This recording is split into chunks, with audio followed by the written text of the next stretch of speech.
Well, Terence Mowry is the founder of the think tank Hack Future Lab, which has been looking at the psychological effects of COVID on employees. And a very good morning to you, Terence. Thank you ever so much for joining us. So you've been talking to people who are in middle management roles. What sort of things have they been saying to you?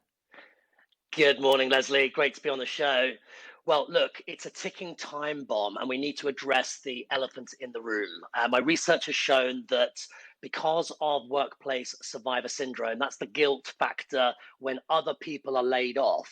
Some statistics here: 86% are experiencing insecurity, job insecurity, 74% a sense of isolation, and even 69% of those left behind reported a 69% drop in productivity.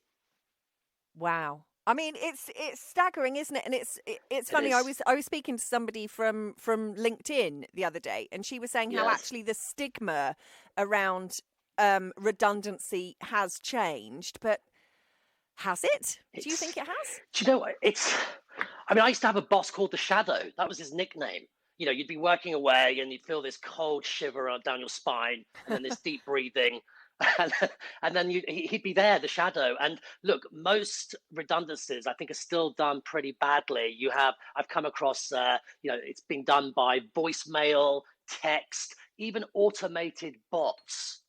And so I think for any manager, any boss, bot, the kind of like AI, you've got to show care. Yes, you've got to show care, compassion, empathy, and talk it through. Be a truth teller. Yeah, and so you're talking about this survivor's guilt, this idea that those who are left behind.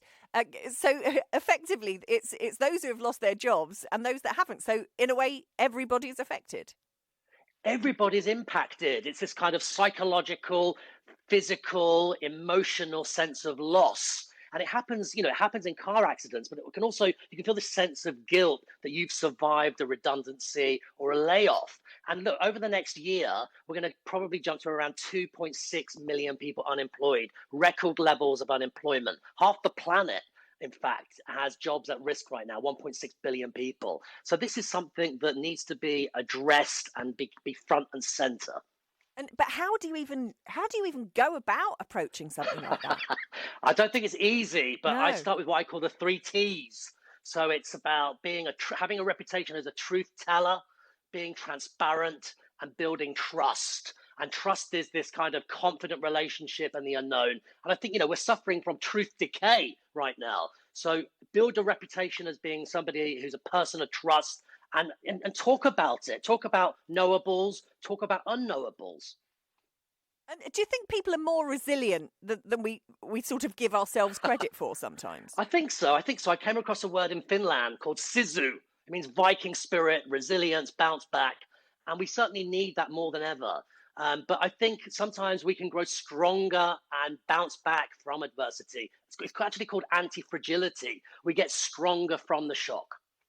Interesting. And in terms of morale then, how important is good staff morale? Massively. Energy breeds energy. And so if you haven't got the right levels of team spirit and sense of community and a strong purpose, it's a catalyst. So when you need a level of morale to translate into performance and productivity and results. And if that morale is low, or even worse, if people have mentally quit the job but haven't told anybody, it's called quit and stay. That's even more dangerous.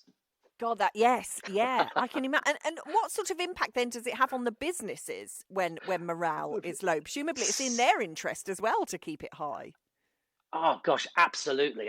Look, put it this way. If you've got 10,000 people or 1,000 people and 10% have mentally quit the job but haven't told you, it means that literally you've got 100 or 1,000 people not working for the business. That's going to have an impact on the bottom line for sure, but also on the kind of morale of the rest of the team who are still working. Yes. And that's something that we're seeing now very much there is a bit of a divide, isn't there? That you've got people who are working from home for businesses, Yes. people who are still going into the office, into their places of work and what have you. And we've heard of kind of tell of resentment from both sides. So resentment from the people working from home at the others who have been able to keep a fairly normal existence, Yes. in inverted Yes. commas, and then resentment from those who are having to go into the office every day for those who can work in their PJs. It's such a divisive issue, and I think for managers there's no quick fix here, but I think it's about being upfront, addressing that elephant in the room, managing people's expectations, and can I say, win with empathy. We've focused far too much on just chasing the money, and this is a time for compassion and ethics and transparency. Yeah, and we're hearing every day here at the radio station from people who have found themselves out of work and then are looking for something new, coming up with new and innovative ways. Is it Yes. kind of a time to be a bit, I don't know, be a bit chancy to a degree? I think so. Look, today is the slowest it'll ever be in our lifetime, first of all. Secondly, if we're lucky, we get to live for about 960 months. The goal is not to depress our listeners, but 960 months is just 80 years of age. You've only, this is the time to renew and reinvent. Oh, blimey. I don't know how that makes me feel. That's made me feel a bit weird, if I'm honest with you, Terence. I can't lie. I know, Dividing my life up into months. That's okay. I'll take it. I'll do that. But is this something that people do have to do for themselves? Or do you think government, local councils and companies, they should actually be taking some action as well?